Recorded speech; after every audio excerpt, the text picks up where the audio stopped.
I'm Matt Dixon, and welcome to the Purple Patch Podcast. The mission of Purple Patch is to empower and educate every human being to reach their athletic potential. Through the lens of athletic potential, you reach your human potential. The purpose of this podcast is to help time-starved people everywhere integrate sport into life. In today's show, we're going to explore taking really complex concepts and dialing it down into simple and actionable basics so that you can yield performance gains in whatever is important for you. A tool that we use at Purple Patch to achieve just that is Inside Tracker. After all, our physiology is chaotic. It's crazy what's going on inside of our body. But by taking a look inside and filtering it out, we can yield an action plan to get us to focus on the things that are actually going to yield tangible results. And the good news is that our interventions are measurable. In further and subsequent assessments, you can see whether you're yielding the performance gains that you're looking for. Inside Tracker is available for you. You don't need to be a Purple Patch athlete to take part. All you need to do is head to insidetracker.com/purplepatch. That's insidetracker.com/purplepatch and use this code PurplePatchPro20. That's going to get you 20% off everything at the store. All right, enjoy the show.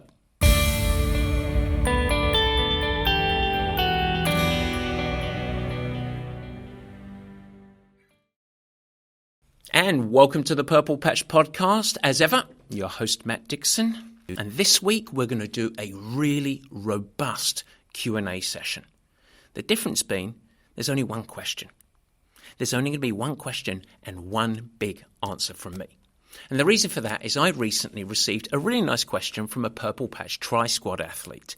And the question from Ben asked whether I and the Purple Patch coaching team stay abreast of recent trends and scientific advances when it comes to developing and evolving Purple Patch training methodology. Now, he was really interested in factors such as the importance of Zone 2 training, leveraging blood lactate testing to advance adaptations, maybe keto or fat adaptive diets to improve fat utilization, the methods of the Norwegian athletes when it comes to high-end endurance performance. And a little close to home, he was also interested why we at Purple Patch tend not to put a rest day, a complete day of no activity, in every single week of our training programs. So the question sparked my interest. In fact, my eyebrow rose a little bit. And I must say, in honesty, my first sort of reaction to it was maybe a little emotional almost. Goodness me, do I consider any advances in training methodologies? We evolve more as a coaching company than any organization that I've seen. I spent my life on this stuff. But then I paused and I reflected. I had a little epiphany to myself. I realized that this is an opportunity to learn, to actually explain a little bit behind some of the principles that we come up with. And so I thought what we would do today is I can provide my answer to that question. But in doing so, I want to go beyond the answer and hopefully help you start to evolve your approach to training globally as a time-starved athlete so that you can ensure you not only get the results in your sport that you want, but also have a positive impact on broader life. And so, one big Q&A session with only one question. We talk about hard work, deep thinking, ongoing research so that we can prescribe simple, easy to implement and effective programming for time-starved athletes. That's the context that I'm going to explain my answer to it. And so, thank you, Ben, for the question. This one is for you. But firstly, Barry, I know you want to play, so let's do it. Yes, it's Word of the Week. Folks, we're not doing match newsings this week, but I do want to sneak in a quick note about our one-to-one coaching. Because your success, no matter what is important to you, whether you're trying to cross the finish line of an Ironman, trying to qualify for the Boston Marathon, just trying to show up a better version of yourself in life, the truth is that your success is about so much more than just a training plan. In fact, in order for that training plan to be effective, you need to nail all of the supporting characters, the cast that make the star of the show shine. And so, yes, your training is important. But you need to be well equipped and versed to build up really positive habits in all of the other elements of performance, nailing down good prioritization and practices in sleep, ensuring that you're getting the right nutrition and fueling and hydration, and making sure that you can self-manage and make smart decisions. The components that build up around. And our coaches consider this, educate you, and ensure that you are focusing on the key elements to help that training program explode into greatness. But there's more than that when you become a one-to-one coached athlete at Purple Patch. We don't just palm you off to a singular coach, put you in a nook and cranny of Purple Patch with a coach that lives who knows anywhere with a stamp and a logo on inside their chest. You're becoming a part of a team. You get access to me, overseeing your program, a whole team of coaches that support one another, collaborate and ensure that you are going to be successful, and a host of experts that we filter and give you access to ensure that you are successful in your performance journey. You become a part of a team of Purple Patch, doing what is right for you in not just your training, but in everything. And so there really is not really a coaching program like it, and we'd love you to be a part of it. All you need to do is reach out to info@purplepatchfitness.com. We'll set up a free consultation and see if we're a good fit for you. All right, with that, now, Barry, let's do Word of the Week. We like the way he thinks, serious with a wink. Let's open the book, it's time to take a peek. It's the Dictionary Word of the Week. Yes, folks, Word of the Week, and it is this week, exercise as medicine. Now, I'm going to drop the link to the research that I'm talking about in this week's Word of the Week into the show notes. So feel free to go and find it there if you want to read the article and the research. Very interesting stuff. But the focus of it is around depression and mental health challenges. They are higher than ever before. In fact, burnout in the workplace is seismic at the moment. High stress is reported. Mental health challenges huge. And I think a part of the high incidence rates of mental health challenges is the fact that there has been a reduction of stigma. And so people are more willing to talk about it, and that's a really good thing. But there's also little doubt at the same time that the influence of other various factors have seen mental health challenges start to ramp up. Now, we could talk about the pandemic. We could talk the impact of having a wholly more connected world, with the stress that can emerge from the media and social media components of life. We can also even talk about increasing political polarization and the amplified occurrence of mental health challenges that emerge from all of that side of stuff. The challenge is that as a society, we live in a place where the predominant solution and fix to these challenges tends to be isolated to just the prescription of drugs. Do you know that 25% of US women take some form of antidepressant once they're past the age of 40? That's pretty high, 1 in 4. And it might not be surprising to you, but recent comprehensive studies highlight the really positive impact of regular exercise and mental health. In fact, a recent study showed that regular exercise was as effective as a treatment as just standalone SSRI antidepressant medication.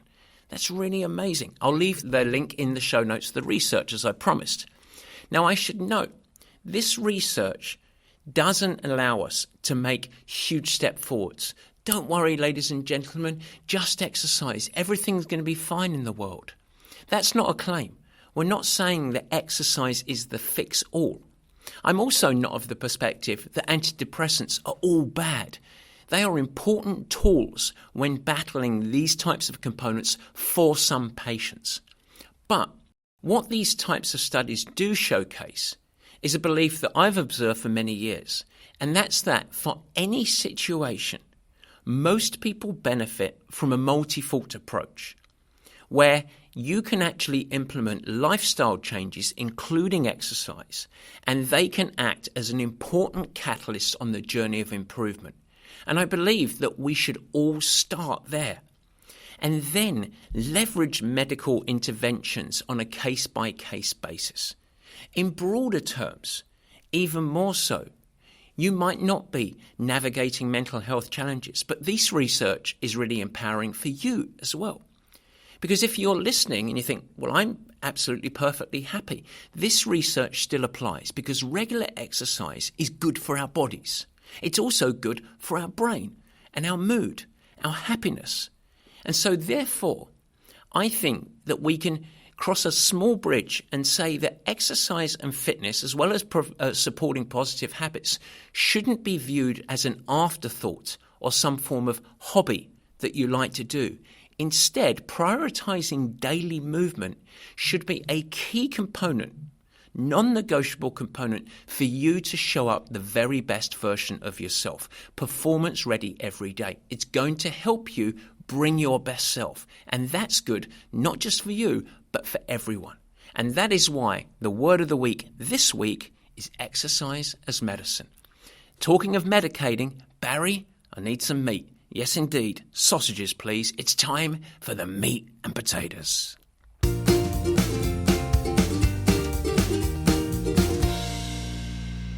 Yes, it is the meat and potatoes. Let's kick off the answer to this question with a little story. Not so long ago, I was listening to the Walter Isaacson book, The Biography on Steve Jobs of Apple. Now, it's a great read or listen if you prefer it that way, and I highly recommend if you have the opportunity. But in the middle to the latter stages of the book, Isaacson started to dissect the design process for Apple, particularly focusing on some of the more recent Apple products, the iPhone and the iPad. And over the course of the chapter, he went into great depths of how Steve Jobs and chief designer Johnny Ive would approach the process. Every single detail. Not one piece of the experience was shortcut. From the contours and lines, the colours, the layout of the inner boards that made up the machine, the glass, the packaging. It was an unbelievable collision of art and design and high engineering. They often took almost impossible design paths with massive expense to emerge with just the right lines, just the perfect curves, the aesthetic features. The process was probably 20 times more complex and thought out than any other competitor's machines. They weren't just creating utilitarian machines to connect people or provide access to information or as tools of work. They were designing experiences. They wanted people to have an emotional reaction, to fall in love with the products. And the output of this almost lunatic design process was always the same. Elegant design, stunningly simple, easy and intuitive navigation, minimal and clean, but certainly not basic and nothing near lazy. And this is, in many ways, the backbone of Apple's enduring success, making machines for people that people can then fall in love with and use without a manual. And yes, that is, at any level, genius. But let's take stock. The consumer experience is simple. It's easy. The design is minimal, uncluttered, clean. But to get there took a massive Herculean amount of effort, work, consideration. The complexity of simplicity. This is important because I'm no Steve Jobs. But there are some parallels of Apple's design approach and any form of highly effective coaching. Let me expand a little bit. I've guided people to the highest level of performance. One of the most successful squads of professional triathletes in the history of sports, multiple world champions, 450 wins at podiums at the elite level. And as a head coach, my role was to organise all of the components necessary to deliver world-class performance on a sustained level. And this sounds simple, but let's consider the athletes that I was guiding. They were highly motivated and driven. They were talented, physically gifted. They were willing to work very, very hard. But they had a massive amount of competing demands. They had to manage high training loads, technical and skill development, data analytics and metrics, heavy focus on nutrition, recovery, hydration, sponsorship obligations, choices in equipment, working on their own brand, and much, much more. And there was no shortage for any athlete of the things they could focus on. Countless options of where they could spread their focus.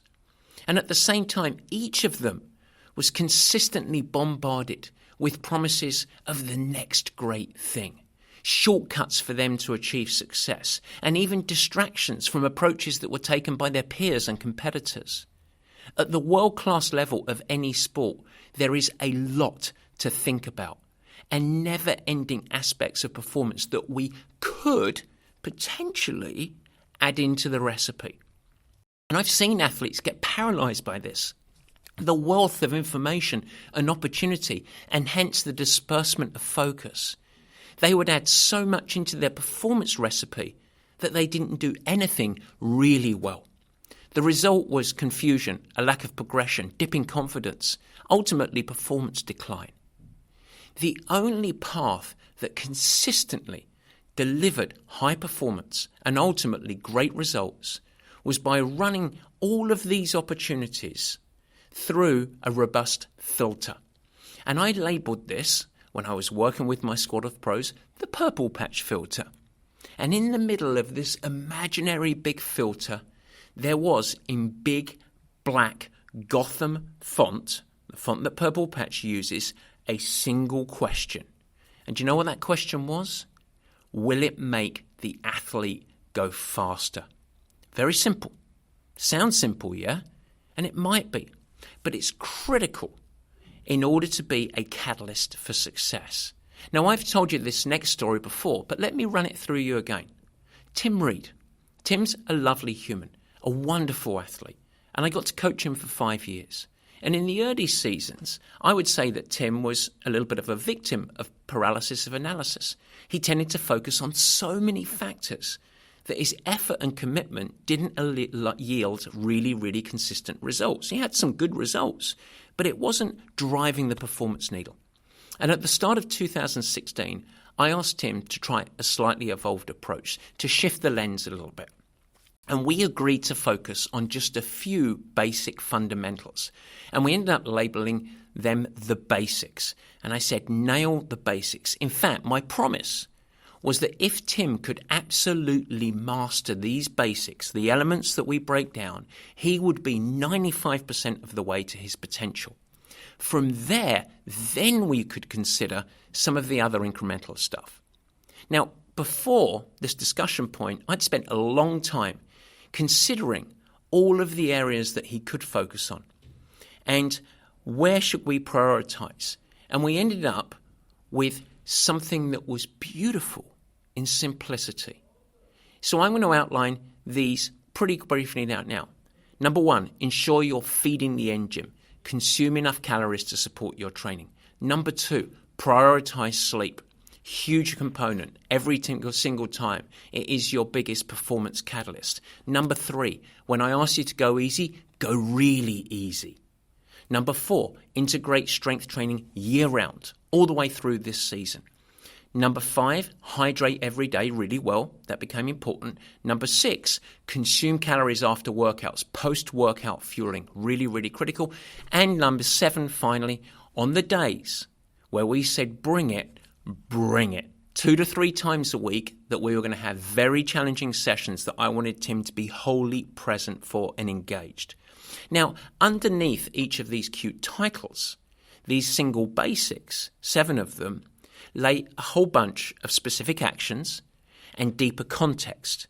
Each of them were rooted in real substance, scientific-based reasoning, and key elements that were going to yield maximal effectiveness. But in their title laid clarity. They were memorable, they were simple, and they were actionable. And Tim, to his great credit and bravery, committed, as did the rest of the Purple Patch Pro Squad. We unified around a common set of practices. Every athlete felt that shared sense of purpose and mission. They held each other to account. They supported one another if any of them strayed off course. And you know what happened in 2016? You've guessed it, a banner year. Tim won multiple races, but it culminated in becoming the Ironman 70.3 world champion. In the women's side, we had Holly Lawrence that was with us for most of that year, departing 2 months before the world championship, but she went on to become world champion. Sam Appleton was fourth that year. The rest of the Purple Patch squad all achieved great performances. We had an absolute banner year of wins and podiums. Now, each one of these athletes were talented. They all worked their tails off. They were wholly committed. But none of them enjoyed the breakthroughs because of something they added.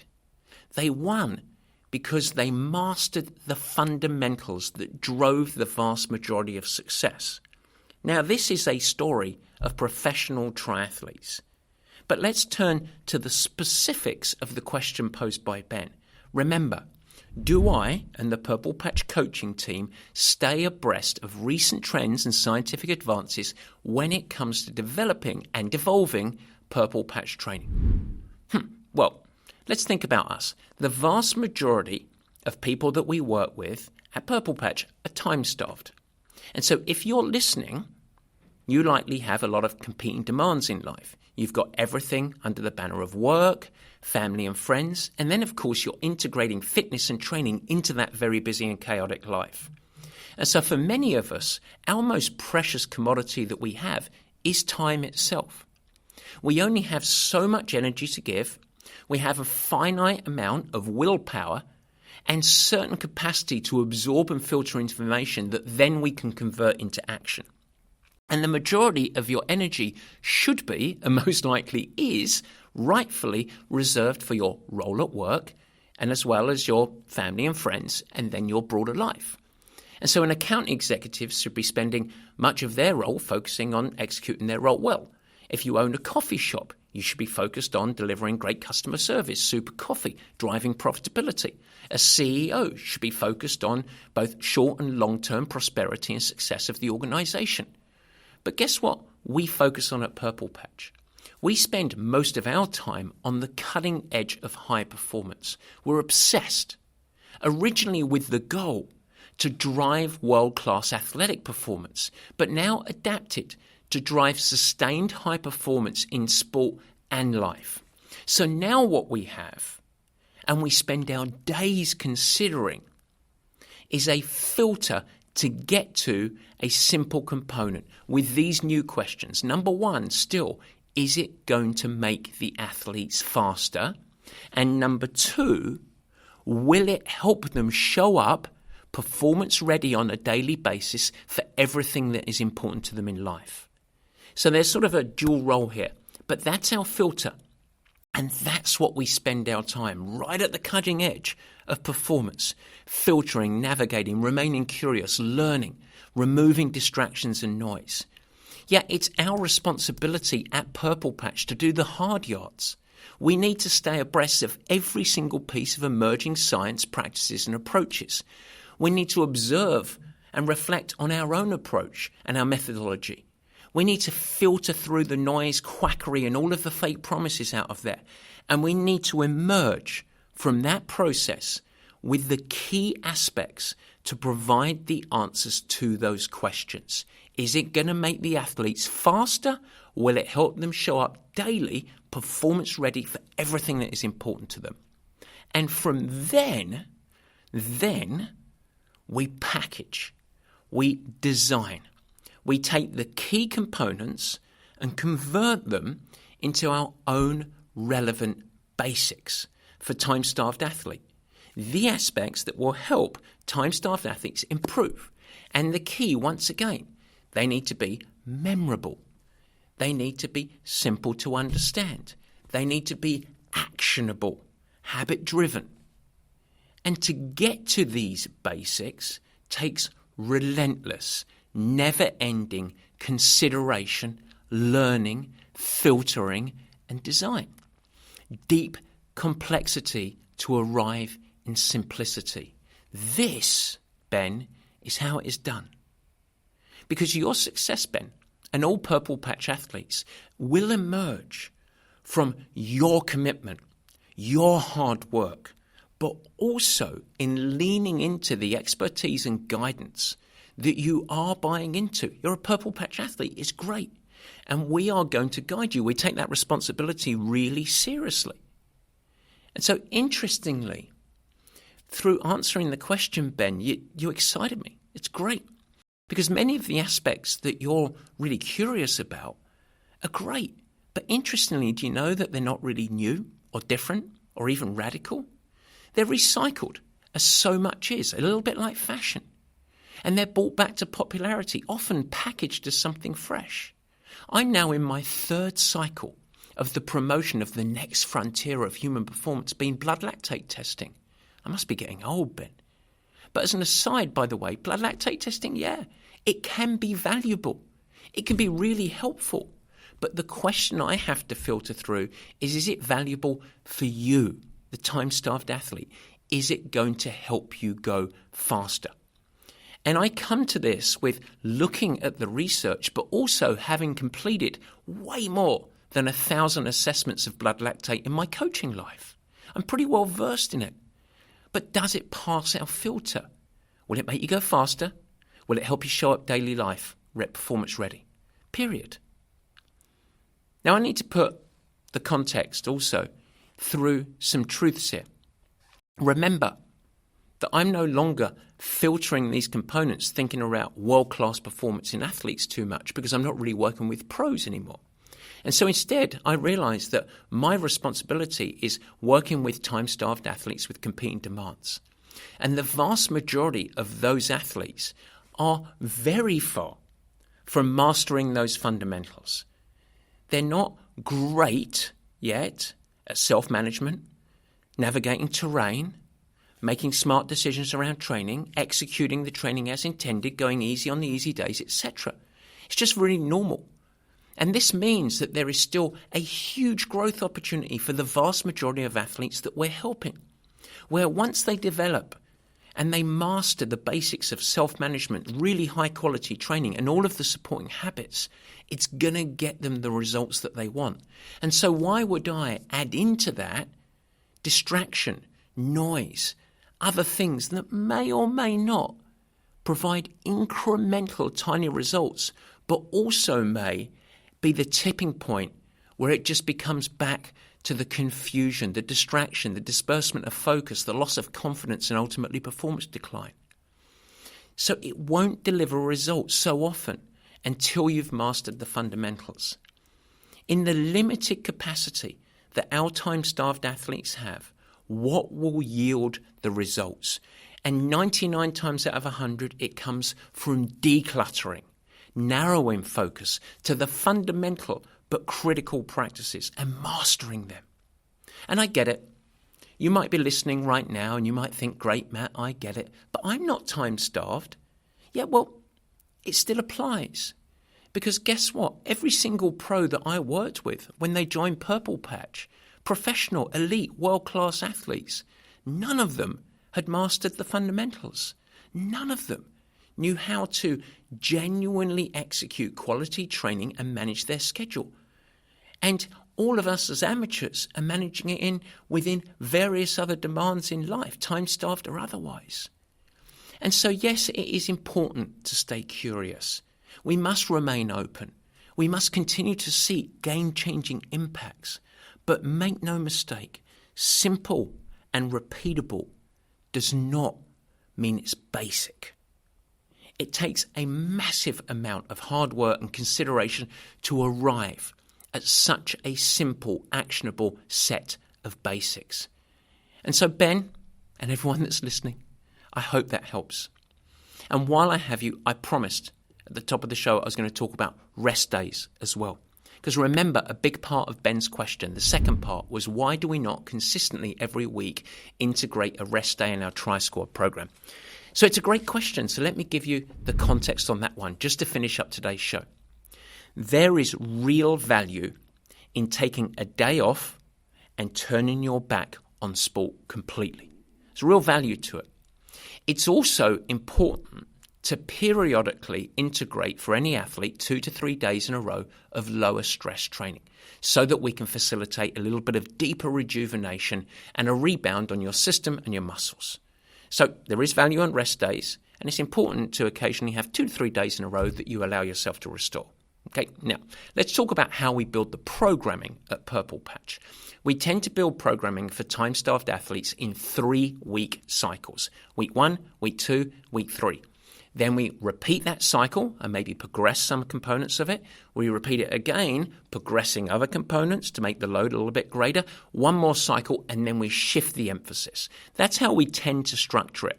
And each week is built around a 7-day cycle. And the reason for that is because most athletes live their lives based on a 7-day cycle. So it's pretty simple.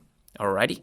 Now that 3-week structure tends to be 2 weeks in a row of higher demand, 1 week where there's still good value training in there, but we integrate a little less training and allow a little bit of rejuvenation to occur so that we can yield consistency.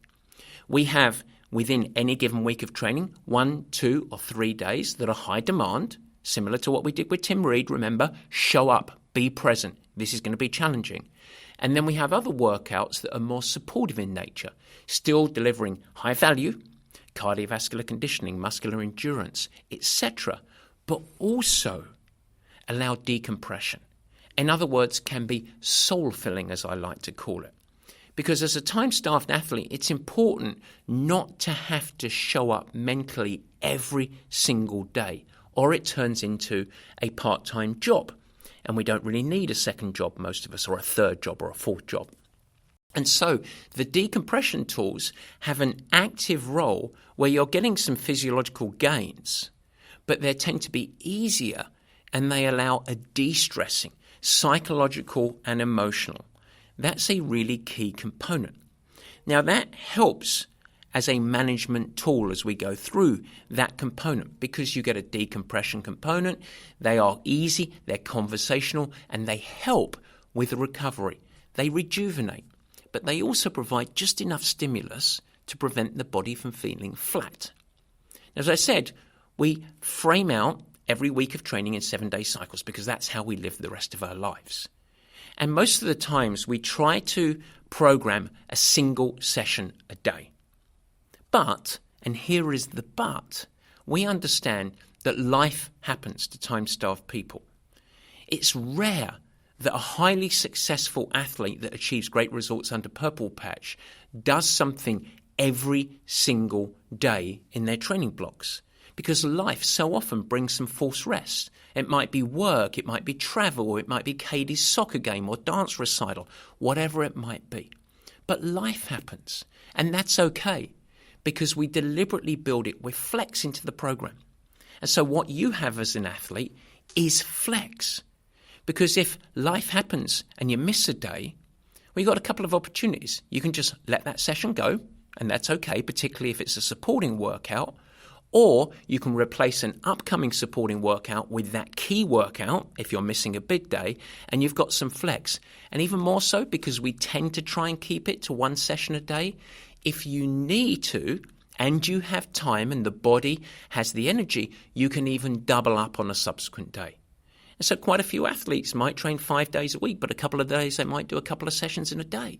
It's very dependent on your life and situation. The thing is, Ben and everyone, life is not a spreadsheet. It's dynamic. It's chaotic. And so we try and design the training to bring some order to the chaos, to have plenty of flex and the ability for you to self-manage and make smart decisions in real time. Now, all of this becomes so much more effective and simple when you shift your mindset from simply, here's my plan, this is the plan, and my success is checking the box every day.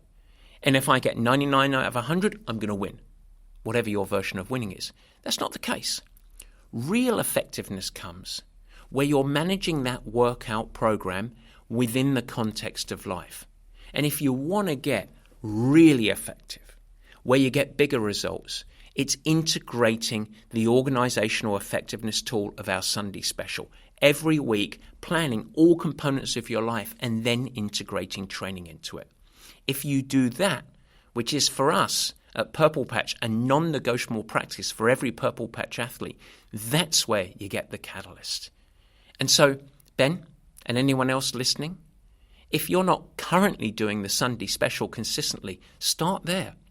Because I promise, and this is my promise to you, I promise, seriously promise, that if you plan your week and you look at the landscape of all of your work demands, all of your family and life demands, and then you go about with an optimization mindset of integrating training into it, it's going to yield better consistency. And from that better consistency, along with some supporting habits, prioritizing sleep, post-workout fueling, some of the stuff that we talked about, even with Tim, our pro athlete, it's going to make you faster. It's also going to make you healthier. It's going to enable you to have better energy. It's going to make you happier. And that is a really good thing. And it will yield so much more than anything you can add in, particularly that stuff that sounds really sciencey or highly specific. A new fad diet, some magic tool. Most of it, just put it through your filter. Is it genuinely going to make me faster? And will it maybe make me better able to show up daily performance ready? Ben, I love your brother. Thank you for the question. It's a great one. I hope you have a cracking day. And thank you for being a Purple Patch athlete. And for everyone else listening, I hope that perspective is useful. Let's go fast and let's thrive in life. With a perspective, Matt, we'll see you next time. Take care. Guys, thanks so much for joining and thank you for listening. I hope that you enjoyed the new format. You can never miss an episode by simply subscribing. Head to the Purple Patch channel of YouTube and you will find it there and you could subscribe. Of course, I'd like to ask you, if you will subscribe, also share it with your friends, and it's really helpful if you leave a nice positive review in the comments. Now, any questions that you have, let me know. Feel free to add a comment and I will try my best to respond and support you on your performance journey. And in fact, as we commence this video podcast experience, if you have any feedback at all, as mentioned earlier in the show, we would love your help in helping us to improve. Simply email us at info@purplepatchfitness.com or leave it in the comments of the show at the Purple Patch page and we will get you dialed in. We'd love constructive feedback. We are in a growth mindset, as we like to call it. And so feel free to share with your friends. But as I said, let's build this together. Let's make it something special. It's really fun. We're really trying hard to make it a special experience. And we want to welcome you into the Purple Patch community. With that, I hope you have a great week. Stay healthy. Have fun. Keep smiling, doing whatever you do. Take care.